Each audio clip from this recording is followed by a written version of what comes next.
That's the first reason for the judgment. God is going to have a judgment day for the wicked, and the 7 years of tribulation will be the outpouring of that judgment. But the second biblical reason prophetically for the tribulation period is God's going to purify Israel, because the Bible says at the end of the tribulation period, when the Messiah, Christ, in the second coming, returns at the end of the tribulation, we find that in Revelation chapter 6 through 19, those chapters of the tribulation, Christ returns, puts his foot on the Mount of Olives. That's a legitimate place. That's not a fictitious prophecy or some analogy. There's no other way to put it but this.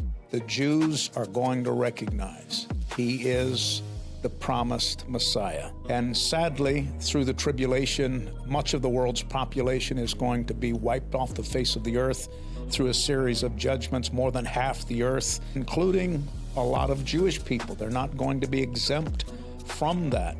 But the remnant of Jews that remains, Romans chapter 11, Romans chapter 12, and much of the book of Revelation, Zechariah 14, etc., all of Israel will be saved. So for those who are trying to take an eraser and throw Israel out of the book and throw the Jews out of the book, God's covenant with Abraham, and by the way, God's covenant with Abraham is not only a spiritual covenant, it's a land covenant.